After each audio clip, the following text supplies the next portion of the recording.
Podcast 411, Item 229. Today's guest is Igor Ramos, designer of the Recap phone call recorder. Podcast411.com. Listen different. Welcome to the show. I'm your host, Rob, and this is the Podcast 411 podcast. In this episode, we have an interview with Igor Ramos, and then after the interview, I get into some podcasting news, talking about podcast discovery, a slime ball out there stealing and reselling podcasters' content, the upcoming new Media Expo show in Las Vegas, and some tips, news, and more for podcasters. Again, all after the interview. As always, your feedback is greatly appreciated. Give us a call, 206-666-4357. That's 206-MOM-HELP. Or send an email to podcast411@gmail.com. And now on to the interview with Igor. Here we go. Igor, welcome to the show. Well, thanks, Rob. A pleasure to be here talking to you. First question I do on Podcast 411 is, what was your first computer? My first computer was a TK-85, which is a computer that it only exists in Brazil. That's where I'm originally from. Okay. And what year was that, roughly? I believe it was 1986. A good 8-bit machine. Yeah, it uses a Z-Log microprocessor. Yeah, the good old days of back in 8-bit stuff. But that was a Z81 processor? Yeah, that's a ZX81 processor, and it is a clone of the Timex Sinclair 1500. Ah, cool. I want to get right into why I have you on the show, and that's the recap. And first off, why did you decide to do this project? What was it that made you want to do the recap? I think the main reason I decided to do the recap was just for my personal need. Oftentimes I talk to customer service for, gas company or electrical bill, and oftentimes I ask them to send an email just confirming everything that we talked, and I never get that email back. So I figured out if I record the call, I can just go back and listen to the call later, and I don't need to jot down notes during the conversation, because, as you know, when you jot down notes, there's always something you leave out.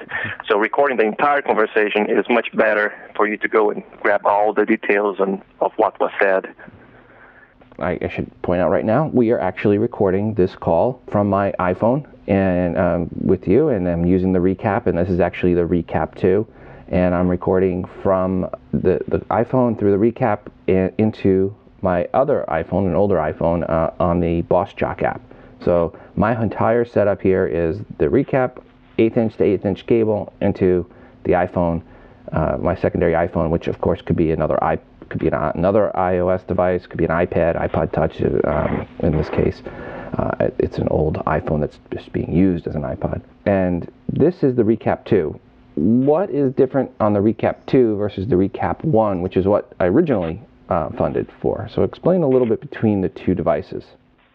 Yeah, so the Recap 1 was meant to be used with a computer, with a regular PC.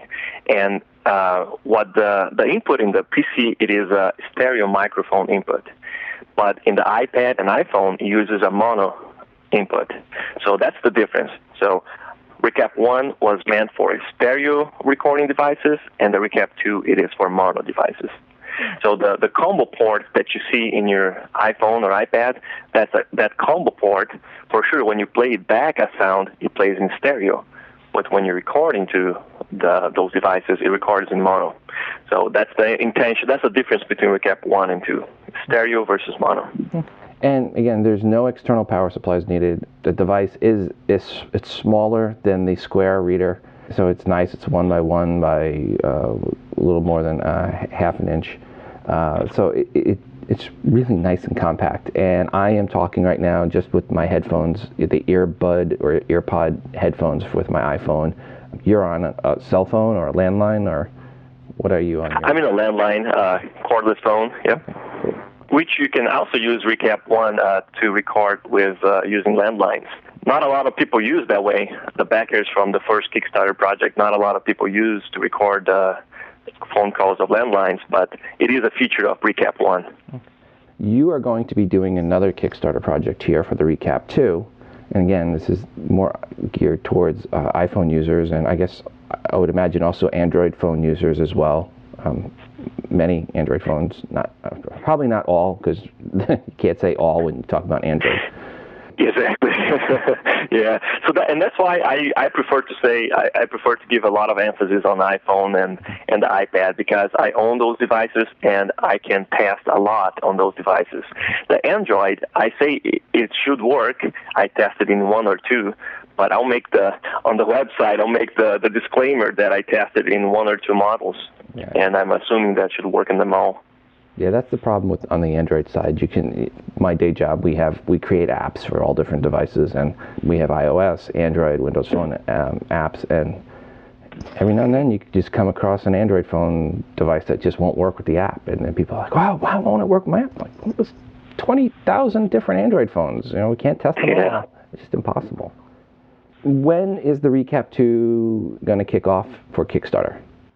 Yeah, so the plan is to launch the Kickstarter on December 1st, so that on December 2nd, on Cyber Monday, the day that everybody go online to shop, Kickstarter will have started, and so people will have the chance to get their recap out of Kickstarter. I don't really know if on Cyber Monday Kickstarter gets more traffic, but I think it's worth giving it a try. And how long is this Kickstarter project going to remain live? So when do people have to put in a bid? So the new Media Expo, it's intended to go until January 6th, right? So I think it goes to that Monday. The new Media Expo goes to after that first Monday in January, whatever date that is. So so the Kickstarter campaign should go until January 7th, 2014. I want to make sure that I give the guys that go to the new Media Expo the chance to back the project.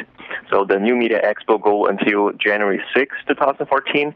I want to make sure I give them at least one extra day in case they learn about the device and they're interested. So I want to make sure I get the people that do podcasting on board with Recap. That's good, because on that Saturday, I'll be talking about the Recap and playing some audio in my presentation when I talk about how to record your podcast from an iOS device.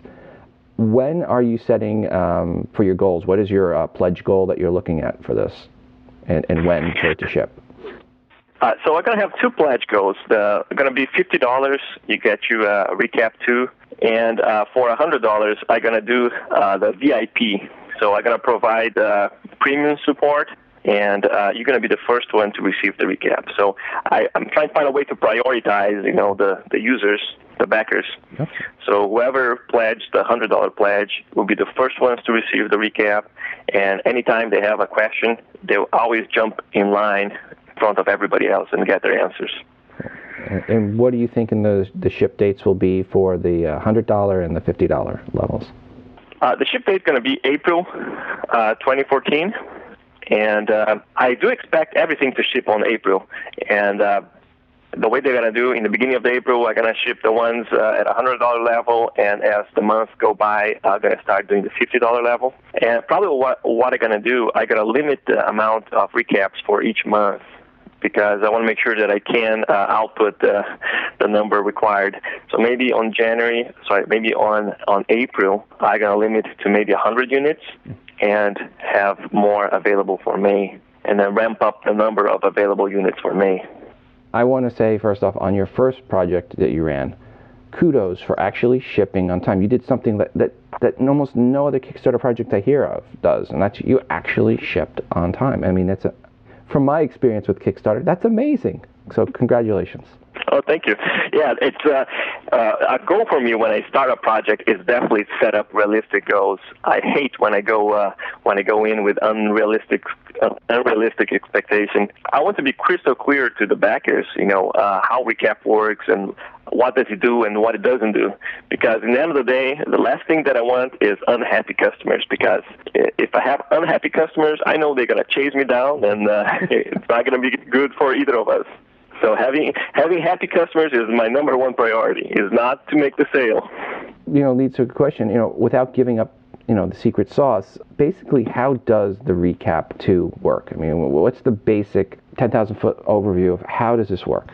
And why does it work so well? Because, I mean, there's other devices out there, phone hybrids and little plug-in modules that don't work as well as your little 1x1 by 0.5 or so box. Well, it's been about 2 years I've been working on the circuitry for Recap. And what it does, it sees the audio passing through it, going back and forth, going into the speakerphones and from your microphone into the phone. So Recap sees that audio going back and forth, and all it does is extract that audio and put the signal into a format that the recording device can understand and can record. It took a lot of engineering to get it working the way I wanted. I think one reason that it works so well, it is because it was designed for the iPhone and the iPad.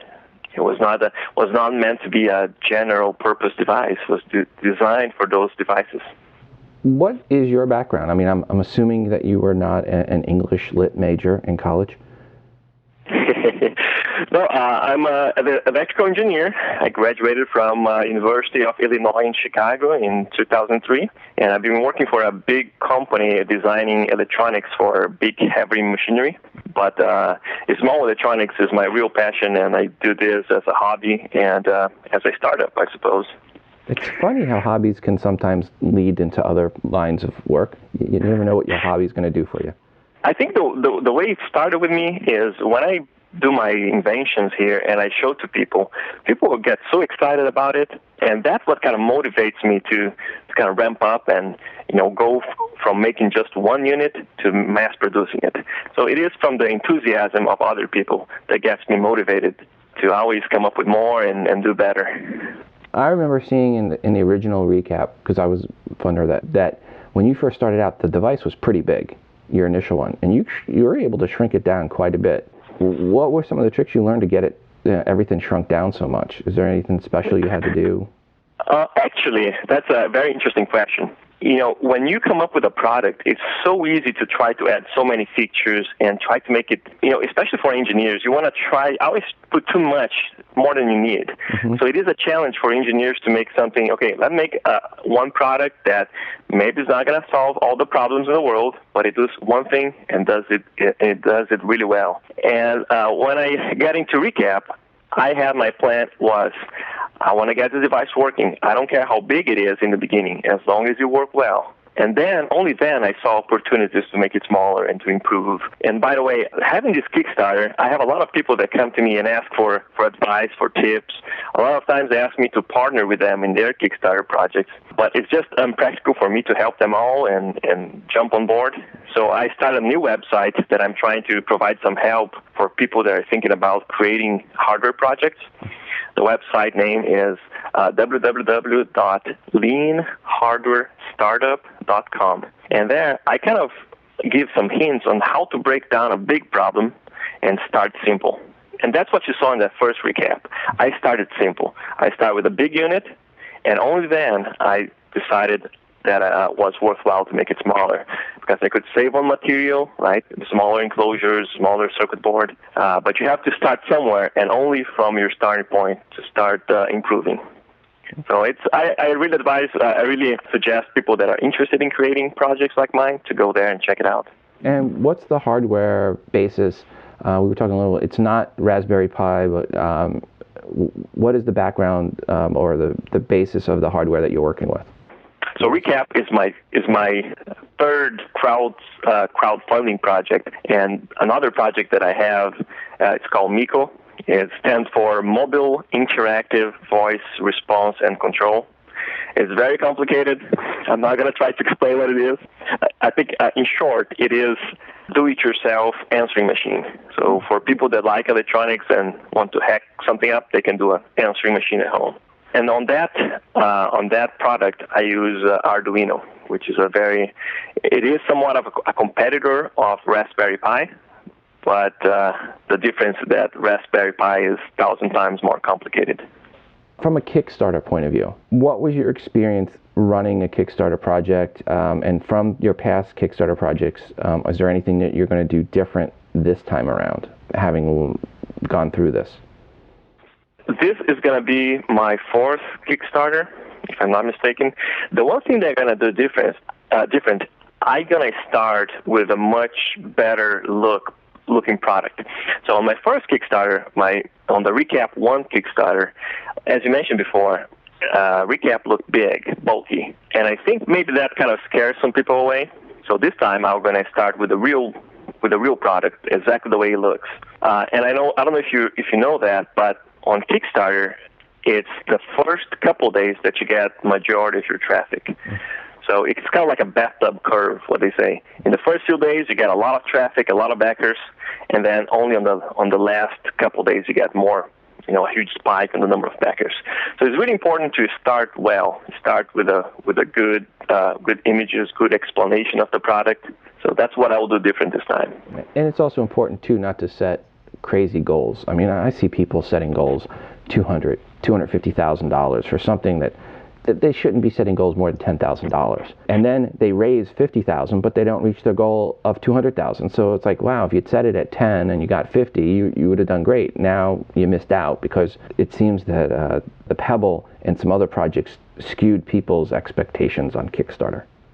Yeah, and my take on that is because I'm transitioning from being a hobby to a startup, my main goal is just to pay for my expenses here, pay for my supplies, is not to, retire on that money. So that's my number one priority. If I kind of break even, I think I'm happy. And of course, the more projects I do, I start to, plan for some profit.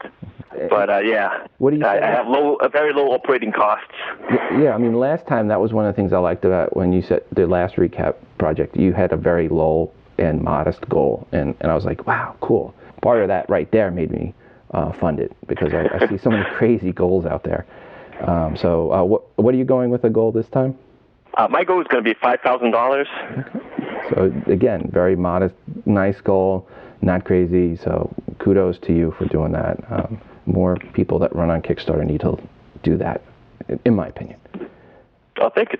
And yeah, and those people, again, they should check out the website, the leanhardwarestartup.com. And I gotta kind of break it down. What was my logic? What was the thought process? And why? What's the advantage of just keeping it simple?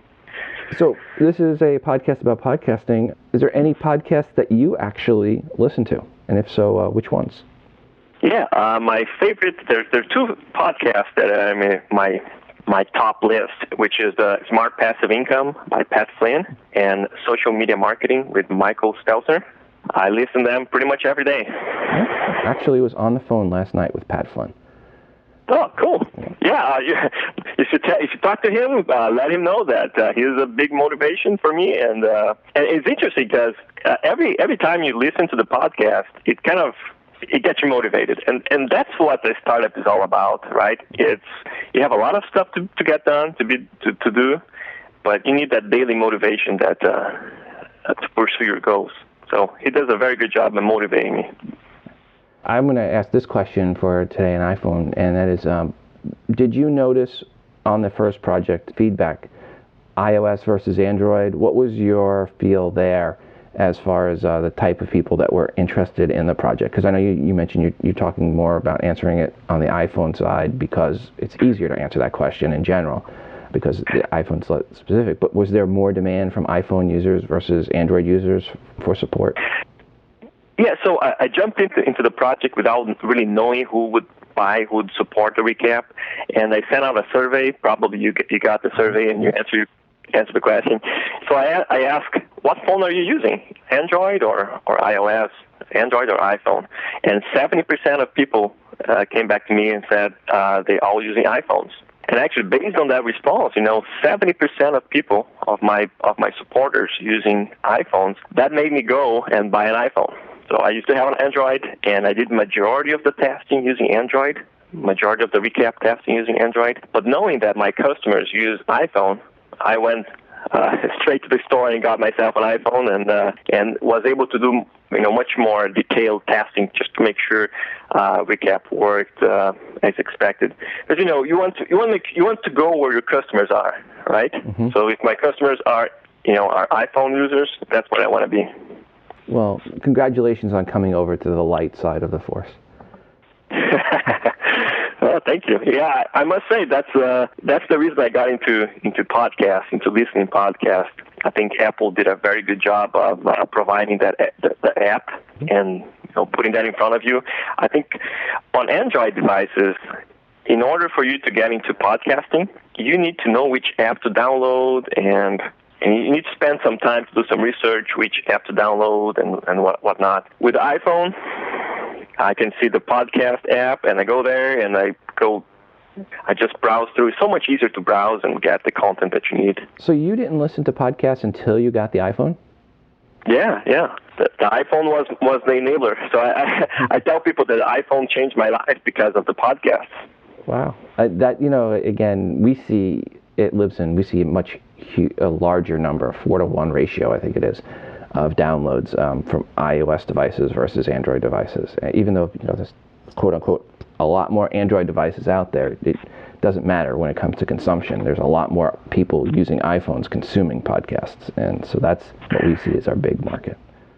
And Apple is well known for packaging content, for packaging. For example, PCs, they can do video editing, they can do a lot of things, but you need to know which app to use, and Apple always do a good job in picking the right, giving you an option so that on day one you have a good way to get something done and to get a feature. Anything else you want to mention here, talk about before we go?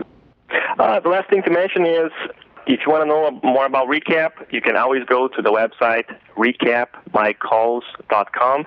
Over there, you're always going to find the latest and greatest information, and you're going to find recaps on sale there, user manual, support, and information about the Kickstarter project. So again, the website is recapmycalls.com. Igor, good luck with the Recap 2 project. Thank you, first off, for extending that out past the New Media Expo, which is nice because, again, I'll be talking about this in my presentation. So if anyone's listening to this that was at my presentation on Saturday at New Media Expo, I hope you enjoyed this episode. As a podcaster, I want to say thank you for creating a nice, small, little device. Basically, again, it's like a little phone hybrid that you just plug into your iPhone, and it's mobile, and you can take it with you. And as a podcaster, most of us are on iPhone and have an extra iOS device. And again, this is such a nice setup. Folks, look for the artwork in today's episode, the ID3 artwork for this episode, and you'll see a picture of the setup. And the setup really is iPhone 5S that I'm talking on, older iPhone 4S that's running BossJock, the Recap plugged into the iPhone 5S, and an 1/8-inch cord going from the Recap to the iPhone, from the iPhone 5S, or the Recap to the iPhone 4S. And it's just as simple a setup as you can do. You can use this to record Skype to Skype calls. You can use this to record FaceTime audio calls, any other VoIP calls that you can make with your iOS device. And of course, if you have an Android phone that maybe or maybe not will support it, depending on the Android phone. Yeah, but I think the new phones pretty much. What happens with Android? Android, they saw the headset jack format that Apple used. It's called the American headset jack. So the Android, they became smart, and they started doing their headsets the same pattern, the same standard that Apple. Are you saying Samsung copied Apple? No. Yeah, maybe. I'm not making any statements here, yeah. but that's true. So the very early Androids, they use a different standard in their headset jack.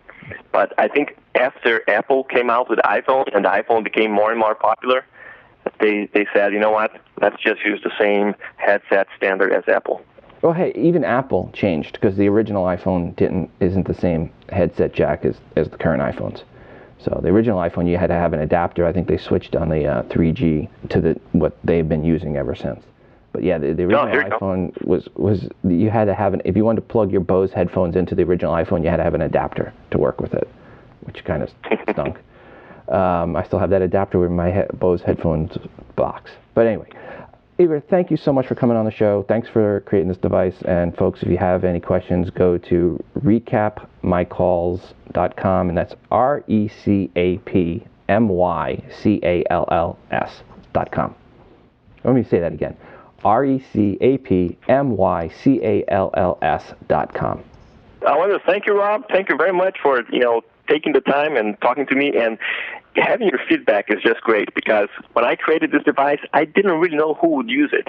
So having your feedback that is a very useful device for you, for podcasters, that really helps me to direct my work here. And so I really appreciate that feedback, and I really appreciate the time talking to me and having me on the show. Well, again, good luck with the new project when it kicks off. By the time most people hear this episode, it should be live, and just go to Kickstarter and search for Recap 2, RECAP 2, over at Kickstarter.com. Again, thanks to Igor for coming on the show and talking about the Recap call recorder. And good news, the Recap 2 project is now live on Kickstarter and will be available to order until January 14th. It is just $50. And as you could hear from the interview, is a good way to record a phone interview. And it is ultra portable, less than an inch by half inch, so smaller than the Square Reader. You just need your smartphone to talk on, and then an iOS device to record into. It also works for recording Skype to Skype or FaceTime to FaceTime calls. And in those cases, the audio quality is even better. But since I think most people will use it for phone recordings, I wanted to give you an example of how it sounds with the phone recording, and that's what we did. The only editing on that recording and enhancing that I did on the audio is I ran it through Levelator, as I do with any interview, and then I put in some treble reduction. Basically, I did exactly what I do when I do a Skype out to phone recording like I did with Rich Eisen back in September, so nothing special on the cleanup. If anyone wants to hear how it sounds on Skype to Skype or FaceTime to FaceTime recording, shoot me an email and we can set up a quick call or a Skype call or FaceTime to FaceTime call and record it, and you'll be able to hear personally on how it sounds. As I mentioned, this is live now on Kickstarter. Search for Recap in Kickstarter, RECAP. Go to Kickstarter.com or look for the link in the show notes. And the version I have and used for this episode is what is going to be sold in the new Kickstarter project. Again, Igor, thanks for the interview and for getting me the early version, which, by the way, I did pay for. So I'm endorsing this purely from the point of view that this is a really nice device that does a really good job in a really small package. Check out the artwork for today's episode to see how it looks. One other thing about the recording, I should point out, I did use the BossJock app. I turned off the automatic gain control, and I set the level settings around the 50% mark. So I did the manual setting for the gain control. I put it around the 50% mark. And again, that was with the BossJock app. Recorded into that, exported that over to my computer, turned that into an AIFF file, ran it through Levelator, brought it into GarageBand, and then I just did a little treble reduction like I would do with any phone recording to get a little bit of that extra warble out of the voice. On the last episode, we mentioned about some of the disappearing features in the new GarageBand. Well, this happened to other iLife and iWork apps as well, and now, at least for some of those apps, Apple has said that those missing features are coming back. It just did not get completed before the current versions hit the street.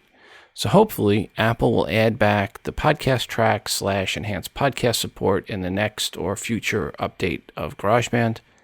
In the meantime, if you are someone that does do an enhanced podcast, stay away from the new version of GarageBand.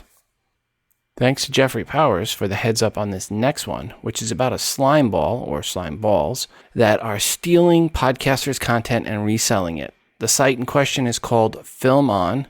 And I don't want to have a link to it in the show notes, but there is a link to the Google Plus post by Jeffrey with a link to it.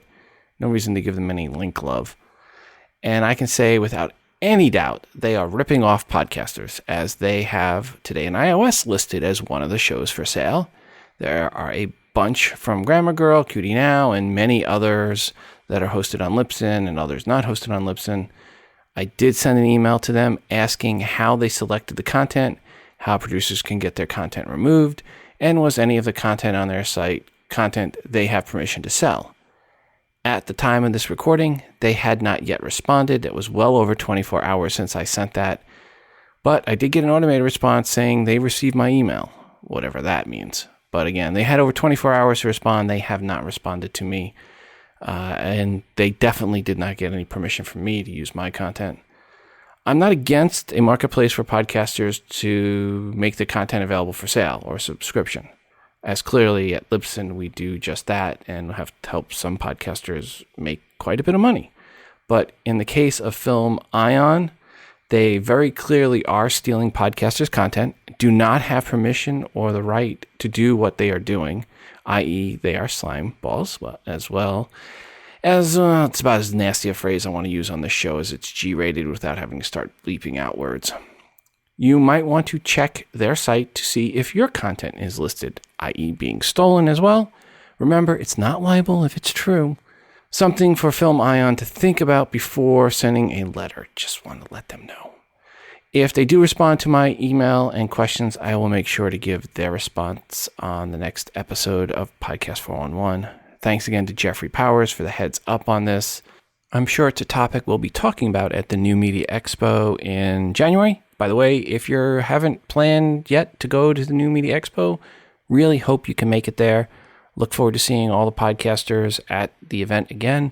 Be January 4th, 5th, 6th in Las Vegas. That's a Saturday, Sunday, Monday.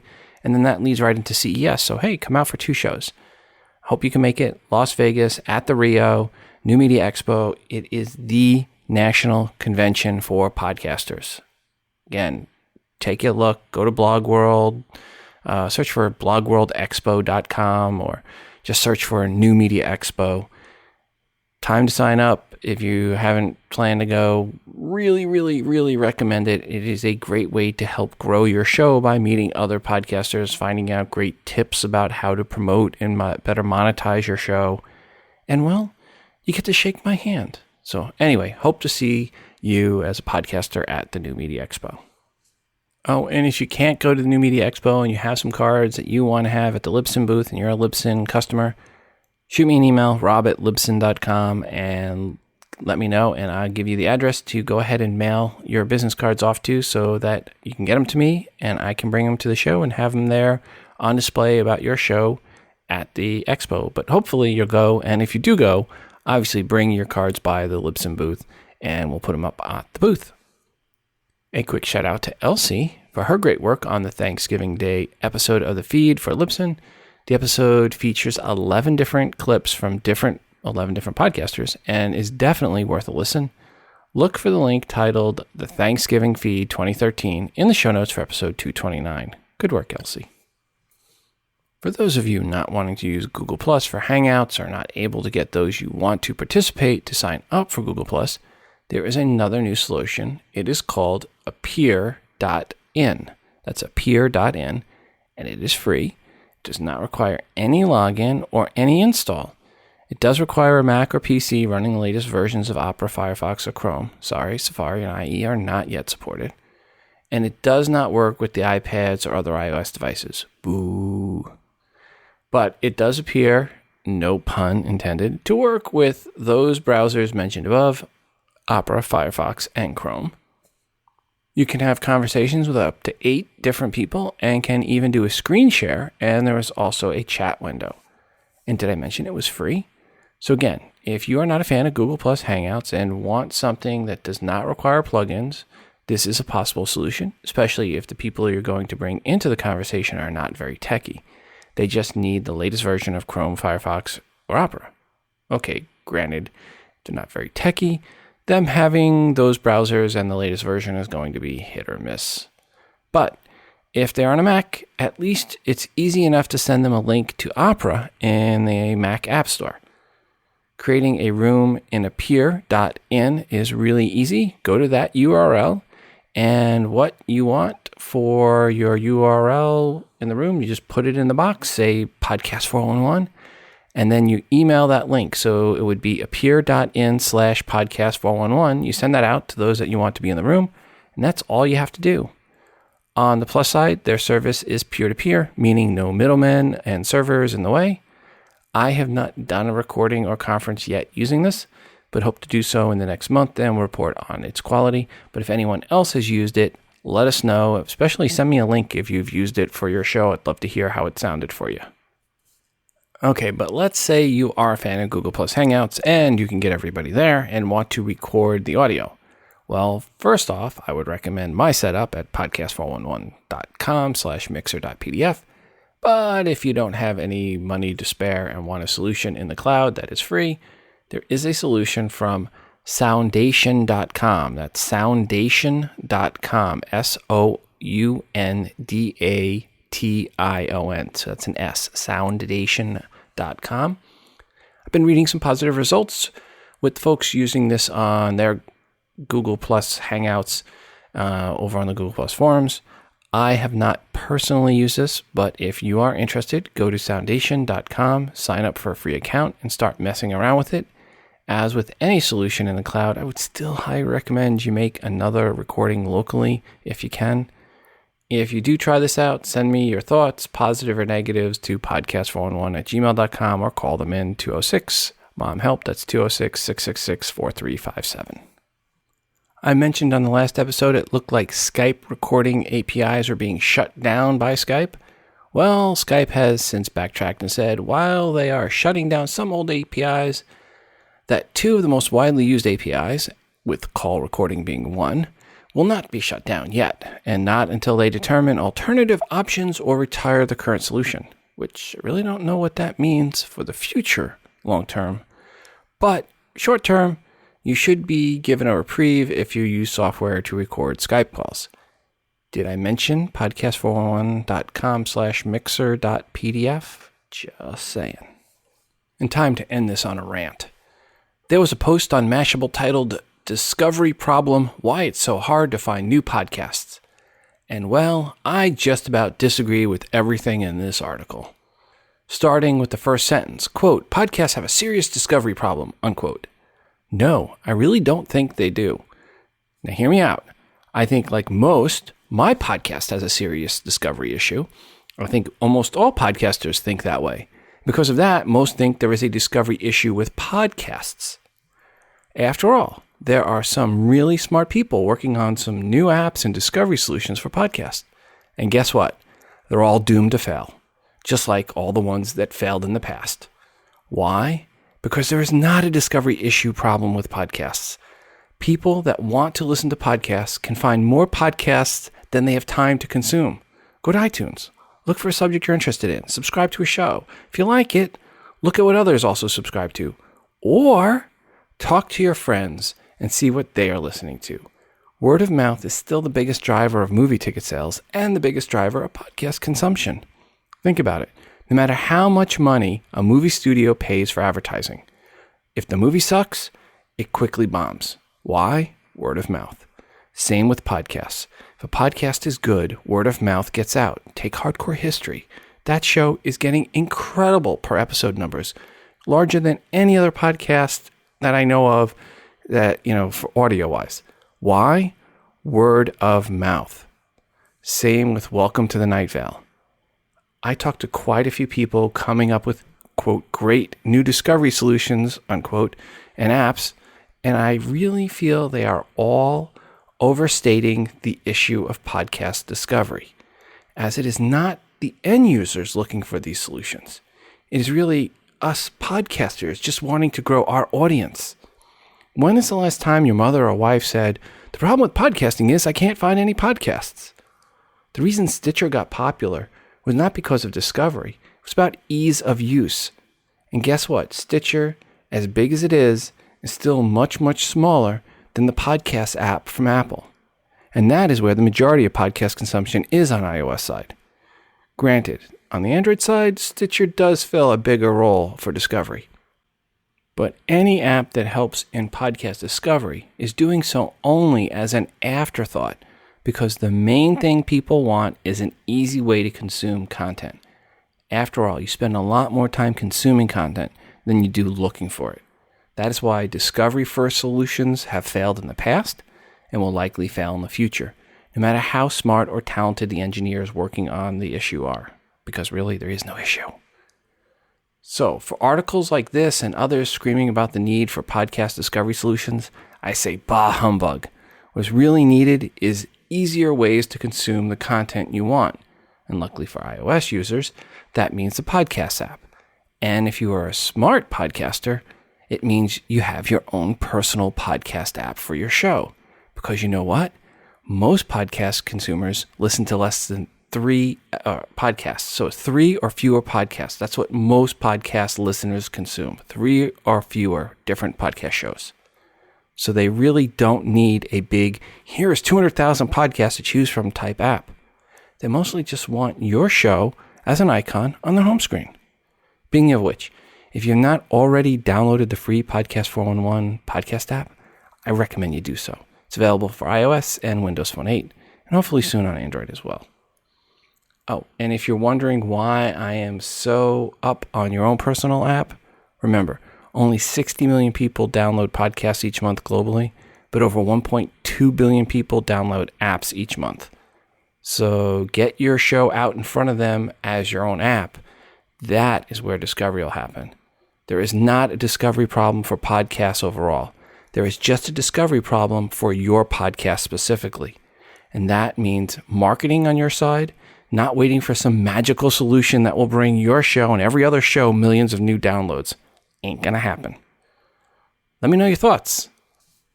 206-666-4357, 206-MOM-HELP, or send an email to podcast411@gmail.com.